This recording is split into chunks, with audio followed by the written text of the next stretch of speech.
You're listening to the Fresh Hell podcast.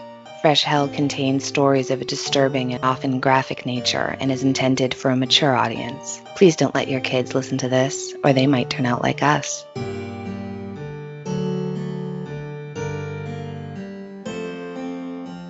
Hi, I'm Annie, back in the US. And I'm Johanna, who never left Austria, and you're listening to your favorite international podcast. A podcast hosted by two women who've never met in real life, but have learned enough from each other to be very, and I mean very, dangerous at trivia night. Yeah, that's right. Look out. We're every pub quiz's nightmare. I had been quite cagey about my whereabouts for a little bit because we went over to surprise Paul's aunt for her 80th birthday. And it was absolutely amazing. We get to see so many family members that, to be honest, we often only get to see them at memorial services, which is lovely and important, but sad. And so it was just so nice to gather for just such a joyous occasion, see everybody. And then while we were there, so Paul's aunt turned 80, and then my dad turned 82, and my late husband's dad turned 81. And his wife turned 80. Just a great time. We didn't do much. We had a few outings, and I'm going to be sharing some pictures and videos, probably mostly in Patreon, a little bit on my Instagram. But for the most part, we were just sitting around and spending time with family, not really doing anything, which is about all I'm up for these days. But it was amazing. So that's why it was all a surprise. I couldn't mention that we were coming over because she might have listened to an episode and spoiled the whole thing. So that's where I've been, and I'm very happy to be back. And before we get into today's episode, I want to send a quick thank you to all of our newest Patreon supporters. They are Michelle Hoxie, Natalie McQuilkin, Dr. Robin Bellamaric, Rosa Egede, and Kate Sander. Thank you all so very much. Thank you. You are the reason that we can keep bringing you these very strange, tragic, and occasionally baffling corners of history every week. If you'd like to join us over on Patreon, you'll get bonus content, early access, and invitations to our monthly live chats, where we get to talk to you in real time and occasionally overshare. Sometimes. Who, me? What? Never. You can find us at patreon.com/freshhellpodcast, and we would love to see you there. And I know Johanna has a special thank you to our patrons about today's episode. Yeah, definitely. I'm gonna tell you about it in a second. Before we start, I want to say that today's episode deals with an extremely sensitive subject: suicide. We'll be talking about it in a historical context, but we know it can be upsetting, so please take care while listening. And skip this one if you need to. We'll also have information on mental health resources in our show notes and on Facebook. If you or someone you know is struggling with thoughts of self-harm or suicide, please know you are not alone. Help is available. I first came across this topic after watching the Austrian film Des Teufels Bad, or The Devil's Bath, which is set in the 18th century and tells the story of a young woman struggling with depression and the crushing weight of religious and societal expectations. The main character, Agnes, is trapped in a loveless marriage. She's deeply religious and, like everyone around her, believes suicide is a mortal sin that will damn your soul forever. But there's a loophole. If you commit a capital crime, get sentenced to death, confess, and repent, you can die in a quote-unquote state of grace. The film shows how depression and hopelessness can twist your thinking, especially in a society with no concept of mental health care. And it turns out this isn't just a disturbing bit of screenwriting, it is based on real cases. Real people, mostly women who committed crimes because they saw execution as the only path to salvation. And I had never heard of this before, and I had to know more, which is how we ended up here today talking about something that is both deeply upsetting and historically important. I think it's still important, even today. Yeah. The biggest source for this episode, and this is a great example of where, for example, the Patreon money goes, it's also the biggest source for the movie, I think, is the book Suicide by Proxy in Early Modern Germany, Crime, Sin and Salvation by Kathy Stewart. And I have to say, amazing book. She did so much research, went into all the archives, went through all the old documents. It's almost, I think, 650-page book. I bought it on Kindle because it's so hard for me over here to sometimes get these books on time. I also have to say, this is, I think, one of the most expensive books I ever bought on Kindle. Like, that was 31 euros, but it's really, if you're interested, if you want to learn more, she has so many case studies in there. I can highly recommend. Amazing. All right, let's talk about the world we're stepping into today, because you can't really understand this without knowing what life looked like in 18th century Europe. And spoiler alert, it wasn't great. To understand these stories of suicide by proxy, we've got to understand how overwhelmingly Christian society was in the places and times that we're talking about. In the mid-18th century, across both Central and Western Europe, Christianity was everything from law to mourning rituals. Piecing together exact percentages is tricky, but here's what the data shows. By the early 18th century, nearly everyone identified as Christian, Orthodox, Catholic, or Protestant. Even by the early 20th century, estimates say about 95% of Europeans were Christians, and by 2010, it was still 76%. So in the 18th century, you can safely assume numbers were somewhat closer to that of the 99+% range. Sorry to interrupt, but here's a quick fun fact, or maybe more of a grim fact about religion in Central Europe back then. From 1555, when the Peace of Augsburg was signed, right up until the late 1700s, in most places, you mostly didn't get to pick your faith. You followed the religion of your ruler. Full stop. It was called cuius regio, eius religio. It's Latin for whose realm, his religion. And basically it means if your lord, for example, was Catholic, you were Catholic. If he converted to Lutheranism, congratulations, so did you. So in theory, of course, you could move somewhere that practiced your preferred faith, but for most rural families, that wasn't exactly an option. No, I think that arguing about religion was really something for the very upper class. Yeah. So what did the church, both Catholic and Protestant, say about suicide back then? Well, the answer is they said it was not okay. Universally said no. Suicide was categorized as a mortal sin, blasphemy against God, willfully rejecting the gift of life. Ancient theologians like Augustine tied it to breaking the commandment, "Thou shalt not kill," and noted that killing yourself was denying God the final say. If you died by suicide, you were often denied Christian burial and buried outside consecrated ground. You want to hear what some places did with the bodies they wouldn't bury in consecrated ground? Well, if you were lucky, they would schlep your body outside of the town's perimeters and burn you, or bury you in a very secluded spot where nobody could just stumble across your grave. In other instances, they would bury you in the same place where they buried the people they executed.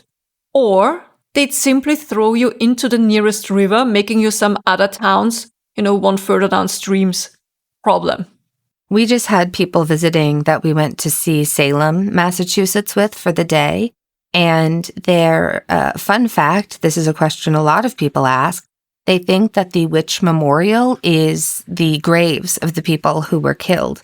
But we actually don't know where a lot of them are buried because they were killed as witches. Of course, they weren't allowed to be buried in consecrated ground. Another fun fact is they're not benches. Almost every time we go there, someone will be just sitting on one of the memorials. And I'll always try to sort of gently have them get up before someone gets really offended and yells at them.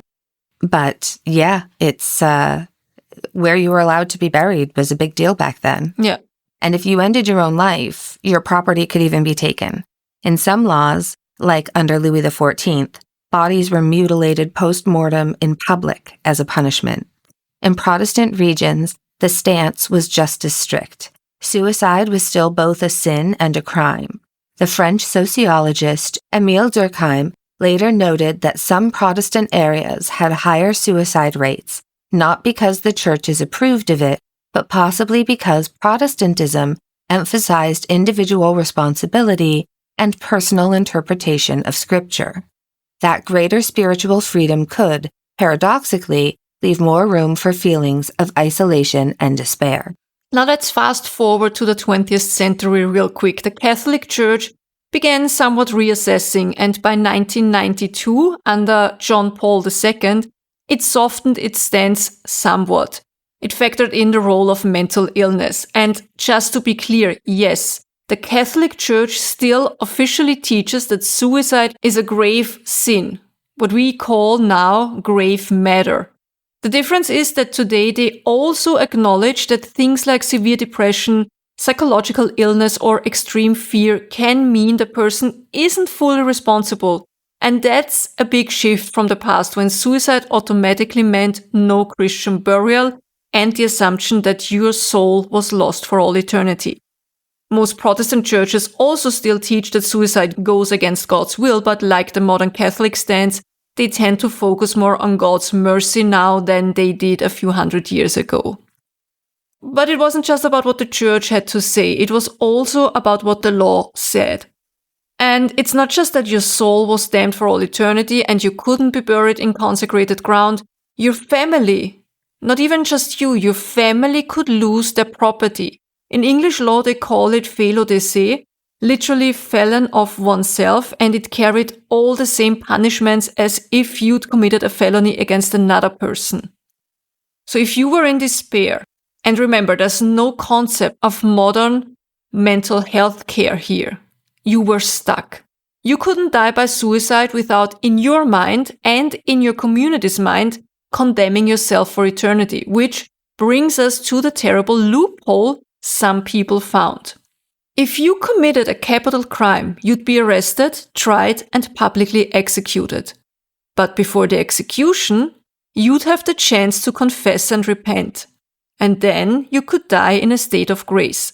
And that, for some people in deep crisis, seemed like a way out. And historian Kathy Stewart calls this suicide by proxy.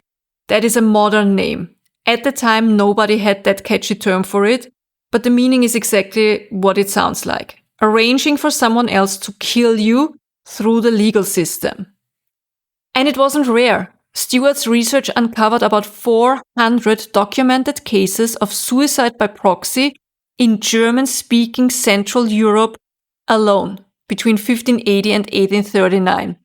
In Vienna alone, between 1668 and 1783, there were 95 such cases. And most of these cases involved women, and most of their victims were children. And that's part of what makes this so chilling. In the moral logic of the time, children were considered innocent, so their souls were safe, and their death would never be sending them to damnation. It's an appalling calculation, but it was one that made sense at the time to those people within the religious framework that guided them in a way. Yeah, and the authorities knew this was happening and they tried to stop it. Pastors preached against it from the pulpit. They warned that murder could not be a shortcut to salvation, which seems like an insane thing to say out loud. Yeah.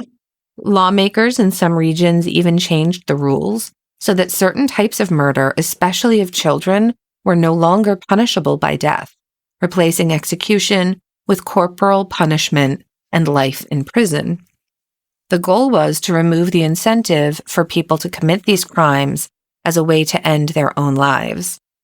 It's easy to look back on this and think of it as bizarre or barbaric, and parts of it absolutely were, but it's also just heartbreakingly human. And I mean, I also want to say, I think it makes sense at the time that suicide would be punishable by law, that it would be considered a crime, because, okay, you have these people, they are hardworking people. This was still mostly like they didn't tend to their own fields. They were working in servitude to their lords, right? Serfdoms, that's right. And so they were working hard. All they did was work, pray, have some kids, die in their 40s, 50s, 60s if they were lucky. That doesn't sound like the most fulfilling life, to be honest. And now if you allow people to end their own lives whenever they wanted, you would, I think, have a real problem on hand. Yeah. Oh, yeah. Right? Absolutely. I really do think many people back then must have felt trapped in a way. Mm-hmm. You also can't build a religion if the people in your religion think it's okay to leave. Exactly. Yeah. Because if you tell them, well, we know this life is hard, but wait until after you die, you're gonna go to heaven and you're gonna never feel hunger again or whatever, then why wouldn't everybody be like, okay, bye, see ya? Right. Which is interesting because then you have some like Far Eastern religions, right, where death before dishonor is more acceptable. It's interesting, depending on where you live, isn't it? Yeah, but they also believe in reincarnation, so there you'd have a lot of cycles anyway, right? Exactly. And you never know how if you listen to our episode on afterlife, then you know. And reincarnation, yeah. So, but yeah, I mean, it's easy to look back on it and think of this as bizarre and barbaric, and parts of it were, for sure. It is barbaric, of course. It's very barbaric. And you do wonder, too, like, was it, like, obviously not everybody who felt this way did this, found this loophole and acted out on it, right? I mean, a lot of people still took their own lives, and a lot of people just kept on going throughout their miserable existence. But some of them found this loophole worked for them. On the other side, these were people with no other options. They were trapped in a system where both church and state shut every safe door and kind of left with only one path open to them. And like you said, it's not like it's not as if there was even help for you at the time. Not at all. Not at all. Yeah.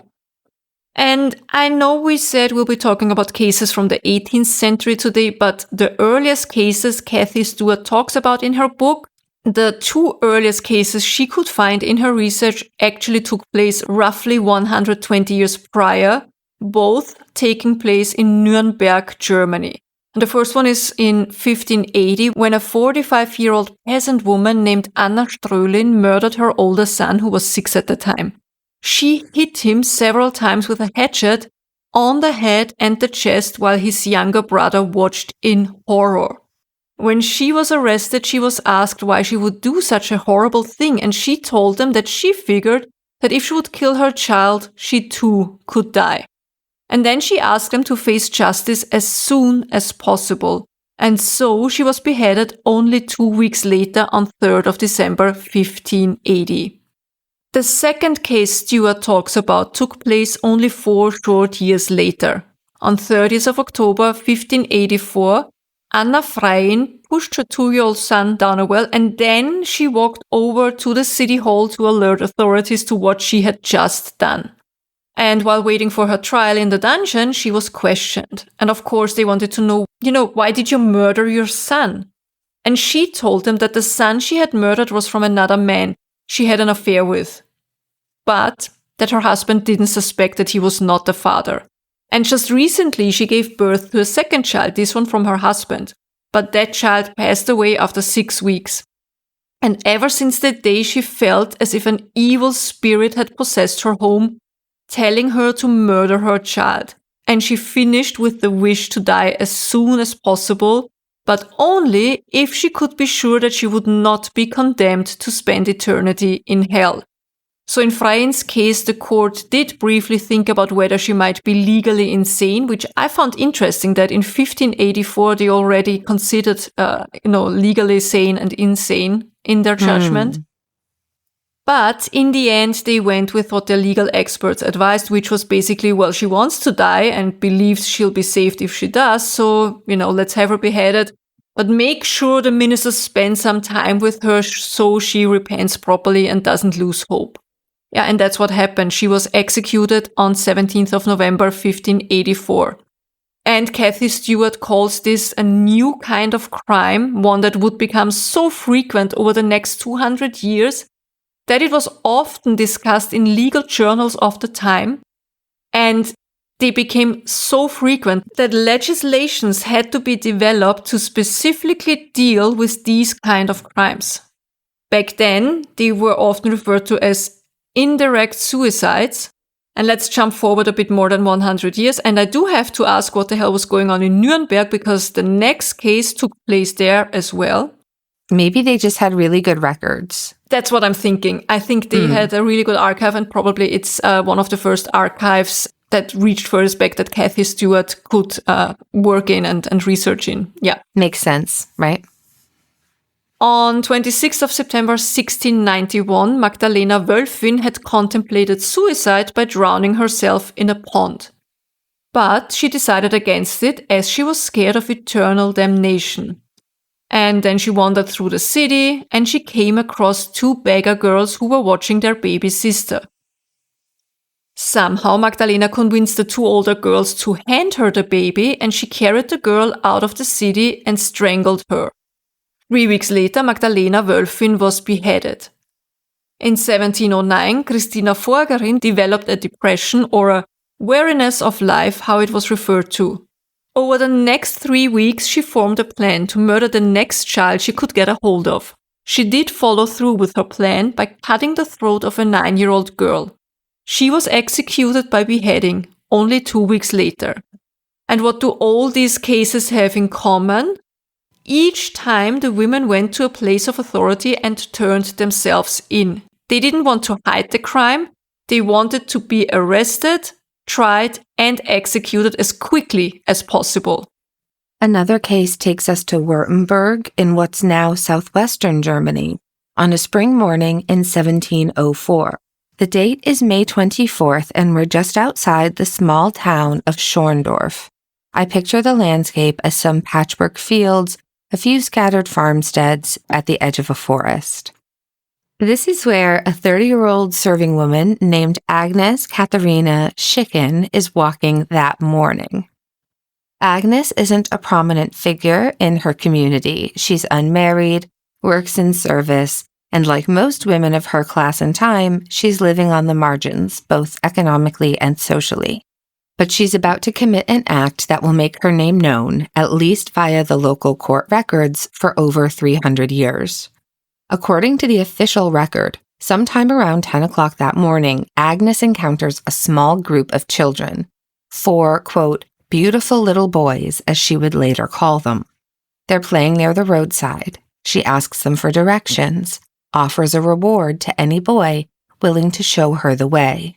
One of them, a 7-year-old cow herder's son named Hans Michael Fürch, agrees to lead her.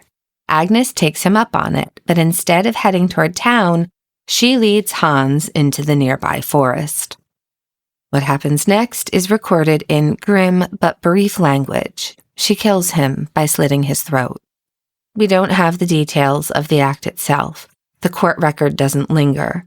It wasn't the how that mattered to the authorities. It was the why. And when she's apprehended, and it's worth noting that, again, she too makes no attempt to hide or run, she tells the truth immediately. During her interrogation, the authorities remind her that killing is a terrible sin, eine erschröckliche Sünde, and they cite the commandment, thou shalt not kill. And Agnes doesn't argue, she agrees completely, saying in German, freilich, es stehe in den Geboten Gottes, du sollst nicht töten. Ich will gern sterben, man soll mich nur bald von der Welt hinweg tun. In English, that's, quote, of course, it stands in God's commandments, thou shalt not kill. I wish to die, they should just take me quickly out of this world, end quote. She also tells them, quote, they should just do to me what I deserve. There's no sign of remorse in the usual sense, no attempt to justify the act beyond the fact that she wanted to die, and she believed this was the way to make it happen. And that's the part that shocks us now, but it's also shocking to her contemporaries. Agnes hadn't killed out of anger, or of revenge, or out of greed. She had killed to be executed. In her mind, it was the only path that would end her suffering, without condemning her soul. Suicide itself, as we said, that means damnation. Execution after confession and repentance meant dying in the state of grace, and that's what they wanted. They wanted the salvation. And the choice of victim wasn't random for Agnes, it had to be a child. She didn't want to worry about her victim's eternal soul. A child was perfect because they were considered innocent. They were free of mortal sin, and killing them, as horrific as it is, that meant their soul would straight go to heaven, and that made them, in the minds of women like Agnes, the safe victim. Once Agnes confessed, the legal process moved quickly. Württemberg's laws in 1704 left no doubt. Murder, especially of a child, was a capital crime. She was convicted and sentenced to death. The execution method isn't specified in the surviving summary, but in that region and period it was almost certainly beheading by sword, a form used for women considered more honorable than hanging. Before her death, she would have had the chance to confess again, take the Eucharist, and in her mind prepare her soul for heaven. Quick side note, this was interesting to me. As far as I understand it, in much of German-speaking Europe, beheading by sword wasn't only for nobles, though it certainly was the preferred method for people of higher standing. It was also, in many regions, the standard way to execute women of any social class. Yeah, so apparently hanging was considered more shameful, and in some territories it was used mainly for men and only for men of lower status or for particularly disgraceful crimes. England, on the other hand, almost always used an axe for beheadings. Beheadings by sword were reserved for the highest of the high-ranking. Of course, one of the examples would famously be Anne Boleyn, who in 1536 had a French swordsman brought over from Calais, because the sword was considered quicker and more precise than the English axe. You know, VIP, it's always better. Of course, Agnes Catherina Schickin wasn't going to get an imported specialist, expert swordsman, but the thinking behind it was the same. The sword was meant to be the swifter and cleaner and, in theory, more dignified way to execute someone. The court documents don't record the sermon preached at her execution, but we know from similar cases that ministers often use these moments to warn the crowd. They would point to the condemned woman and say, in essence, do you think this is a shortcut to salvation? Murder will not save you. These executions were public events meant as moral theater just as much as, doing justice. While executions were a way of teaching the public, for the crowd, execution day was an event, a spectacle. People traveled in from surrounding villages, stalls sold food and drink. The condemned might be paraded through town on a cart, stopping at key points so the minister could pray with them or remind the onlookers of the moral lesson of the day. The execution site itself could be outside the city walls, on a hill, or a scaffold in the main square, with a good vantage point for the largest possible audience. I mean, to be fair, what else was there to do, except for working and go to church and sleeping? Man muss die Feste feiern, wie sie fallen. Like, you have to celebrate the festivities, the festivals as they fall. Oh yeah, I'm not casting any judgment on the people who would attend these things. So yeah, you take the opportunities to celebrate when they come, even if the timing isn't perfect. Sort of like, don't wait for the ideal moment, enjoy it now. In English, we might say, make hay while the sun shines, but the German one makes it sound like you're just ready to throw a party at the drop of a hat. You're again just talking about work. I think that must be your Puritan baggage talking. It probably is, actually. Bah humbug. Can you guys tell that we're trying to stall talking about the more horrible stories like Agnes? All right, so enough about side notes. Our next case comes from Upper Austria in 1761. And I think in this and Agnes were the two biggest inspirations for the movie that Johanna mentioned earlier. Eva was 25 years old when she married a man she had known for only a few days. She left her home and moved to her new husband's farm, 16 miles or 26 kilometers away. Now, today, that's a 15-minute drive, But in the 18th century, that distance might as well have been in a different country. She found herself in a place she didn't know, surrounded by strangers, and under the authority of a controlling mother-in-law who, according to later testimony, treated the farm workers terribly, even underfeeding them. It wasn't just a harsh work environment. For Eva, it was isolation and misery. She made it clear to her husband that she needed help, that she felt desperate and alone. Then she tried to plead with her own family, but she was met with a mix of indifference and the standard advice of the time: work harder and pray more. This was the 18th century. There was no concept of mental health support, no therapy, no social safety net. The common response to desperation was piety and endurance. And if that didn't work, well, it was framed as a failure of your faith, not your circumstances. Eva began thinking about ending her life. At first, she thought that maybe if she poisoned herself slowly, she might be able to pass the cause of death off as illness. That way, the priest, and more importantly, God, might think she had died of natural causes and allow her to be buried in consecrated ground. But that plan failed, and, you have to admire the audacity for the time, right? Because how are you going to bamboozle the all-knowing, Eva? How does that work?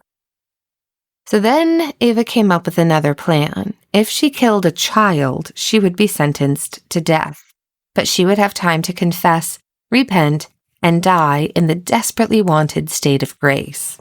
Her first attempt was to lure a young boy away, but he managed to escape. For her second attempt, she targeted someone even more vulnerable, a baby. She kidnapped an infant and threw it into a river. Eva was arrested almost immediately. Like Agnes before her, she confessed without hesitation.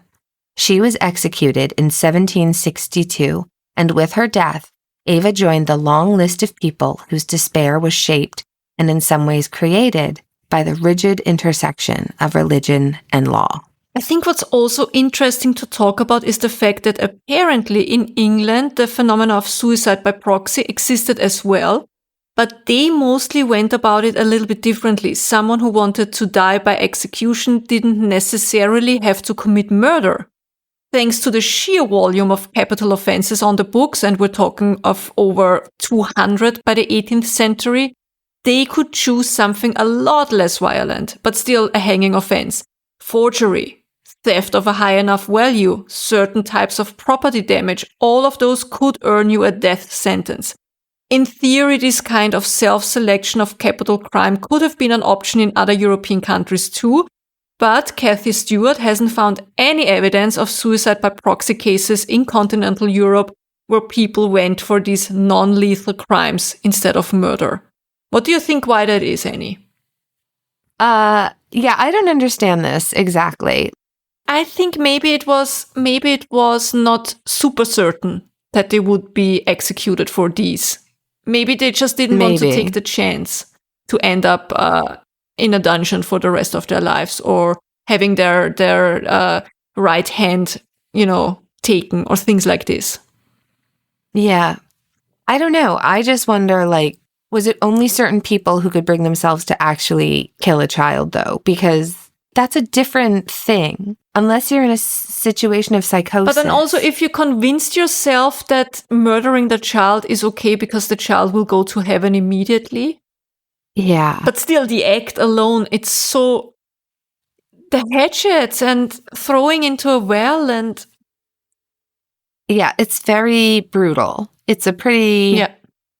I just think that these is a cross-section of women maybe who also were sociopaths or narcissists. You would have to be in order to use a child to get your own...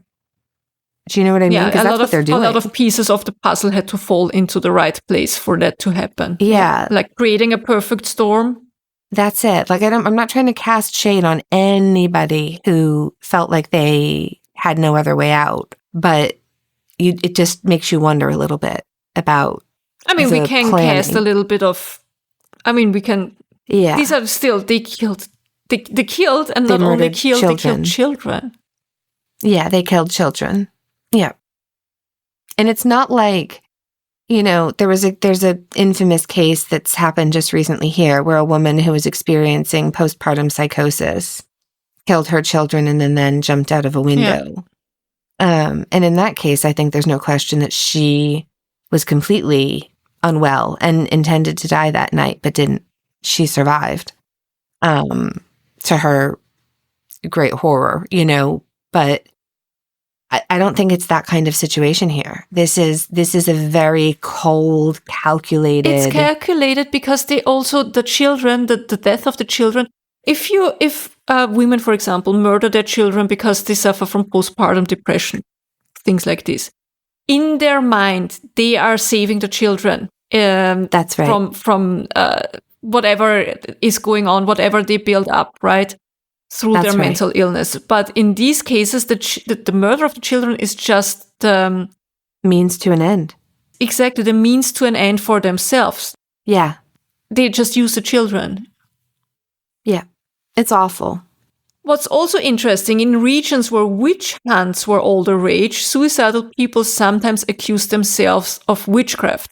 So that was another sure way to end up before a court with a death sentence. And in both of these situations, so whether you were claiming to be a forger or a witch, the logic was the same as in the German cases we've been talking about. You're choosing a capital crime you'll be convicted for, with the aim of being executed after you've confessed and repented, so you die saved. The crime just changes depending on what the local laws and fears make most certain. And while the majority of all these cases of suicide by proxy through murdering a child, no matter if it's your own or your neighbor's or a stranger's child, the majority were committed by women, but there were male perpetrators as well. For example, this one. In August of 1673, a 60-year-old blacksmith named Hans Bützer from Württemberg. He appeared in front of the authorities and reported himself for bestiality and the murder of an 18-month-old child. He had considered drowning himself or stabbing himself to death, but decided against it, of course out of fear for his eternal soul. So he decided to stab his neighbor's toddler instead. He was found guilty of the child murder and convicted to death, but they dropped the bestiality charges, because why even bother at this point, I guess? And also, how should they prove it? Bützer didn't like that at all, and he even went as far as writing a letter to the Duke of Württemberg. I think that was Eberhard III at the time. And his argument was that what he had done was a sin, and he couldn't go to heaven if he wouldn't be punished for both crimes he had committed. The Duke never got back to him, and so Bützer died a child murderer only. In 1723, a Lutheran peasant woman named Ursula Waserin was living in Württemberg. She began having nightly visits from what she described as, quote, the evil one, the devil. She claimed he appeared to her around midnight as she lay in bed, wearing a green coat, speaking in a strange, rough-sounding language, and with animal-like features, including hairy feet. Sounds like a hobbit to me. Green coat, hairy feet. Mm-hmm. You lost me at he told her to kill a child, though. That doesn't sound very hobbity. So he tells her to kill a child and then come back night after night, sometimes even hitting her, striking her, until she finally agrees. This went on for 3 weeks until one day she walked into the home of a local schoolmaster while he and his wife were out working in a field. Their 3-year-old daughter was asleep in a small bed. She took a blunt axe and started hitting the child's neck over and over again. When the schoolmaster returned home, he found Ursula waiting beside the child's mutilated body. She told him she should be taken to Rosenfield, the seat of the local court, so justice could be done and she could leave this world. When questioned, she repeated her story about the devil's visits. Her description matched the kind often given in witchcraft trials: green or black clothing, a frightening face, animal-like features. The local judicial officer, the Vogt, asked directly whether she practiced witchcraft. She denied it, even when reminded that a few years earlier she had accused herself of it. It's possible that the earlier self-accusation was also an attempt to bring about her own execution. but officials in Stuttgart weren't interested in pursuing that line of questioning. In the end, she was diagnosed as melancholic, meaning the court believed she was mentally unwell and not capable of forming the criminal intent needed for a conviction. There was no suitable institution to hold her safely, so in a disturbing twist, she was simply released. Unbelievable. I mean, a blunt hatchet. Those cases we just told you about, these were just a few examples. And honestly, we could go on and on and on, but there are so many of these cases in the record, and they're all eerily similar. The details change, yes, the names, the village, sometimes the weapon, but the pattern is almost always the same. Which brings us to the question, if the authorities knew this was happening, and it was happening often enough to be a recognized problem, why didn't they stop it sooner? I mean, it went on for hundreds of years, right? And I think part of the answer, and also according to Kathy Stewart, is theological. Suicide was still treated as both a mortal sin, but also in the eye of the law, a criminal act, and execution after repentance was still framed as acceptable, even redemptive. Ministers preached against suicide by proxy from the pulpit, warning that murder would not save a soul, but that didn't undo the logic they themselves had built into the system. So the same church that said, don't do it, this is wrong, also taught that confession before execution could wash away any sin.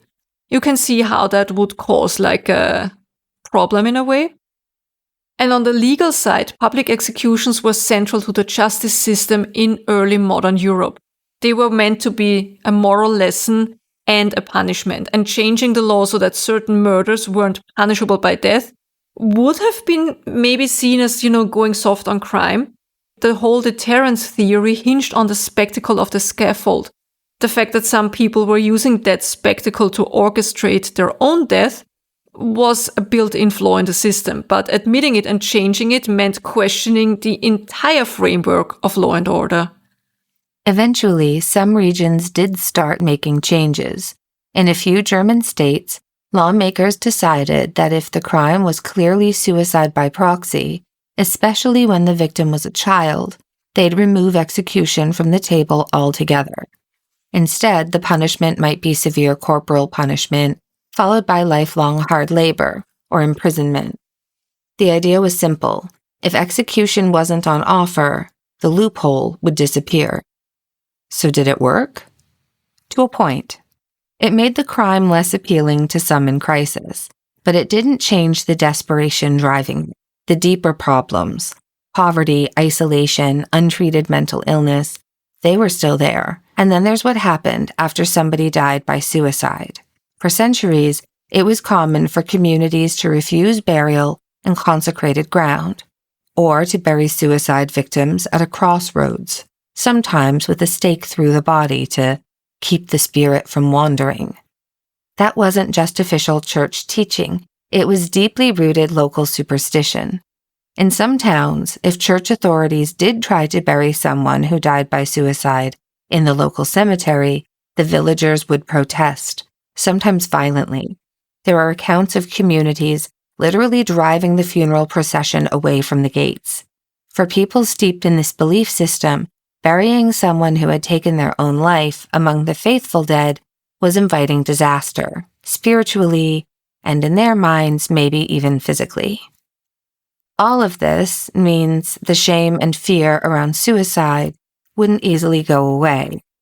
It was too much ingrained in every aspect of life and society. If you're wondering whether anything like this still happens today, yes, in a way, though the context is very different. The most commonly discussed is what's often called suicide by cop, where a person deliberately behaves in a way they believe will provoke the police to use lethal force. In all of these situations, what we haven't really touched on is regardless if you were a medieval executioner or a modern-day police officer, and regardless as to whether or not the death was legal or sanctioned or justified, you've still put that on someone's conscience, I had a cousin that died by suicide, I think in the 50s. and she stepped in front of a train. And every time anyone in the family mentioned it, they'd always mention thinking of and saying a prayer for the poor train conductor, who had to live with that memory forever. And you can't help but think about, the executioners themselves and how much that took a toll. And anyway, the motivations and the circumstances vary, but the parallel is that both involve using an external agent to end one's life. The big difference, of course, is that in the 18th century, execution was framed as a potential path to salvation. Today, even if someone still comes from a religious background, the legal and social framework around them is not built to make that option seem redemptive. What hasn't changed, sadly, is that people in crisis can still feel trapped and hopeless when there's no access to real support. In the 1700s, the advice was work and pray more. Today, depending on where you live and who you turn to, the advice can still be dismissive, unhelpful, or non-existent. We like to think we've come a long way, and in some ways we have, but there are still huge gaps, and the stigma around mental health is stubborn. Yeah. So if you or someone you know is struggling with thoughts of suicide or self-harm, please know you are not alone. We'll have resources in the show notes. Help is available. In the US, you can call or text 988 or use web chat at 988lifeline.org. In the UK and Ireland, Samaritans are available at 116123. That's free to call. Or Joe at Samaritans, that's SAMARITANS.org.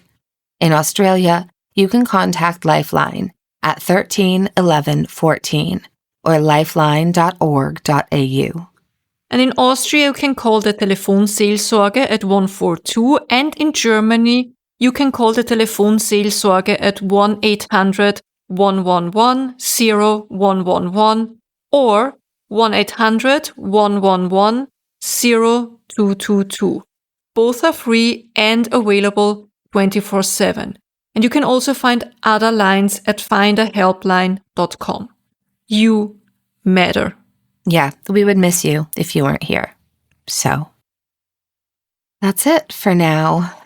After all these horrible, horrible, horrible stories, do you have something good?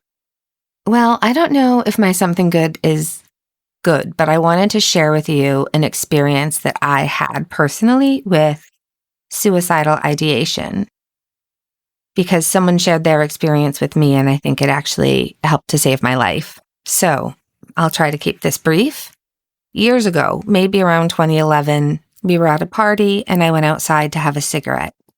There I got to chatting to another party guest that I had not previously met. He was also outside smoking, and we got to talking about wanting to quit. I mentioned that I'd been wanting to try one of the new medications that had grown popular over the last few years, but my doctor wouldn't prescribe it because I have CPTSD.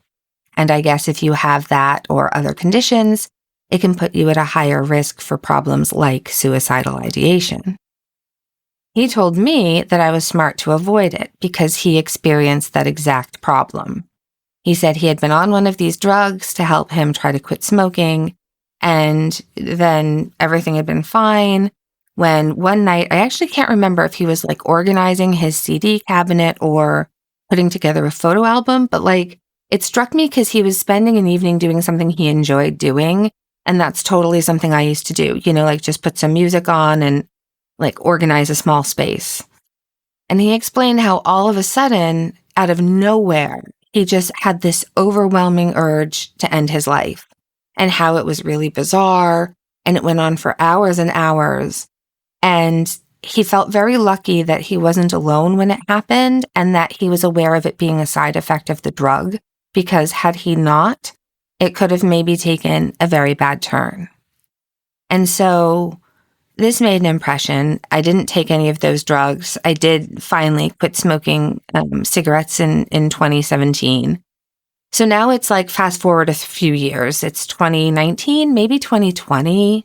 I honestly am not sure. I have a terrible, terrible sense of time passing. But whatever it was at the point where I had started to get these chronic migraines. I used to be someone who had, until I was 40, you could count on my fingers how many migraines I'd had my whole life. And then I was getting them 2 days in a row, 3 days in a row, all week. And then they just never went away.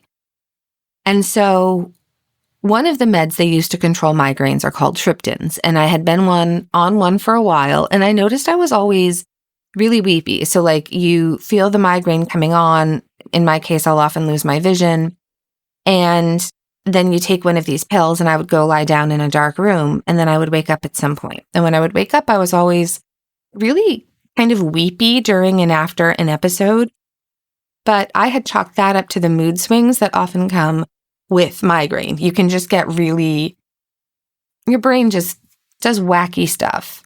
So then I tried a new, but it wasn't really helping me that much with the headaches. Like there was no real improvement. So they put me on a different triptan. And I don't want to say specifically which drug it was because it was not a listed known side effect for this particular medication. But anytime you're taking anything that fusses with your brain chemistry, anything at all, it can happen on migraine meds, anti-seizure meds, antidepressants, just so many things that you wouldn't think about, you know? So it's just good to be aware this could happen.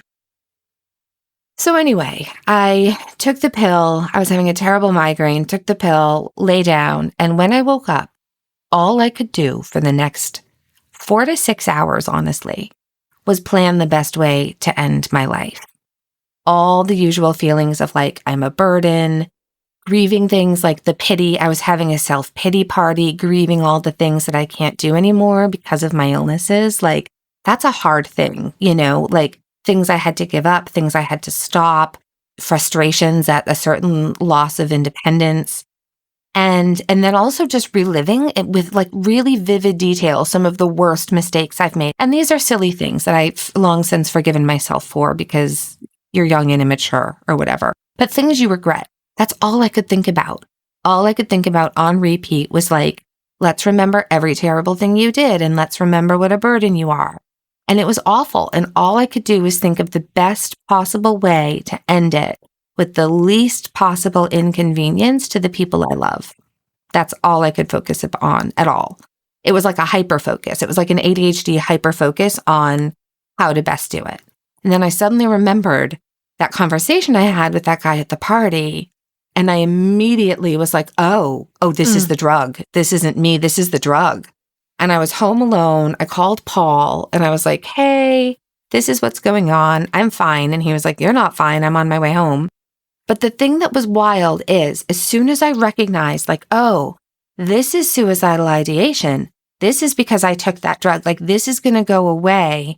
That didn't make it go away. Like recognizing it, I still had to ride it out for like 4 or 5 hours of just, that's all I could focus on. I was just crying.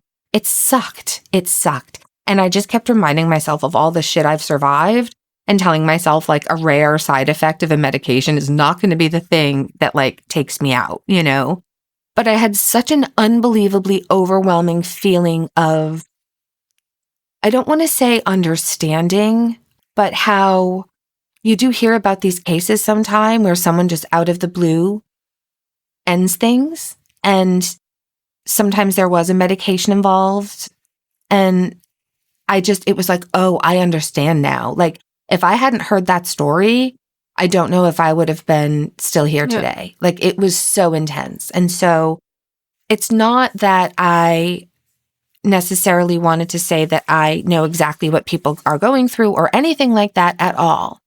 But if you can hear me tell you this story and you go through something similar and are like me, remembering the guy at the party, it could just help one person, you know? Yeah. That's such an important thing to see. And I honestly don't have anything to add. And I think if I come up with something good now, it would just take away from the importance of the message. I'm just glad you shared this story. And my something good is that you're here. Well, it's funny because I was really surprised earlier when I was saying how much I appreciate you because you always make me keep going. And I think some people accidentally mistook that as a call for help, which it was not. That was really me trying to say how awed I am by Johanna all the time, because whenever I am really struggling, these migraines are no joke. She not only does a million things constantly like a fucking boss, but then she's like, yeah, no problem. I've got your Slack too. That was the point of that. And this is, I just feel like suicide is to depression what heart attack is to heart disease. And I know that topics about it are problematic, and I know you're not supposed to say the words, and I understand that it's this deeply nuanced and really hard thing, but also it's not anything to be ashamed of. It should be something that we can all talk about and be aware of and able to discuss without any kind of shame, because what happened to me could happen to anybody at any time. And I think if I hadn't survived everything that I'd been through and had the conversations I'd had, I don't know that I would be here, Yeah. And it just keep going, everybody. That's all. That's it. Yeah. 100%. That's it. Yeah. I don't know. Maybe I hope this whole episode was just as I just had to talk about it. You know what I mean? I came across these stories and this phenomena in a way, and I just had to talk about it because I couldn't believe it. It's so, we compared it to modern day suicide by cop. Yeah. But you can do that without murdering babies. Like, it's such a different level of psychosis that anybody would think. It's just the desperation also that had to be there in a way. Yeah. But there were people who were equally as desperate who did just end things. Yeah. Damn the consequences. Of they course. Still wouldn't murder a baby, It's really interesting. I just can recommend the book. I can highly recommend the movie. It's so bleak. Also, what's really interesting, what I didn't mention, why I was interested in the movie in the first place is because it was shot in Litschow, which is a town in Lower Austria, and my maternal side of the family comes from there, and I could trace them back for up until 1736 or something. They were running the inn or one of the inns there, and that's why I was like, I want to see this movie. And I had no idea what it was about. I thought it's a horror movie. It's not a horror movie. It's not. You know what's funny that you mentioned that? So when we were at Paul's aunt's party, people were asking about the podcast. A whole bunch of them thought we were a horror podcast and that we tell horror stories. Yeah. So I was like, no, that's not what we do. So now I think we have a bunch of listeners who know that we're not telling horror stories. It's all true stories. It's horrible stories. They are horrible stories, and sometimes arguably, kind of a horror story, but true stories. Yeah. Absolutely. And I think that's it for today. If you want to help the show, the fastest free way is rating and reviews on Apple Podcasts or wherever you listen to this podcast, or comment under each episode on Spotify. Follow us, subscribe. It genuinely moves the needle, so to say. If you'd like to go a step further, though, join us on Patreon for bonus content, early access, monthly live chats, we share a little bit, like in small doses of our private life. You can also subscribe for early access on Spotify, YouTube, and the like. And also our listener episode, our annual listener episode for Halloween is coming. Send us your stories, your true spooky tales, your ghost stories, hometown weirdness, historical oddities, anything weird that has happened to you. We want to hear about it. Send it to freshhellpodcast@gmail.com. Put Halloween in the subject line and let us know if you're okay with us reading it on the show. Just like last year, there will be a giveaway for one of the people who send in their story. It will be picked randomly because we don't play favorites when it comes to our Hellions. Exactly. Also, let us know which names we should use for you. If you want to be anonymous, let us know. Yeah. Also, your crocodilian stories are amazing. Keep them coming, please. And you will find everything you need and more at our website, freshhellpodcast.com. Exactly. Please tell your pets we said hi. Hug them, cuddle them, treat them kindly. Be kind. Be really kind to your fellow human beings. There are people struggling, and sometimes it's just one word that can make their day in a way. That's right. But also, be kind to yourself. And if you're struggling, reach out. Please. And if you're going through hell, Keep going. Tschüss. bye. See you next week.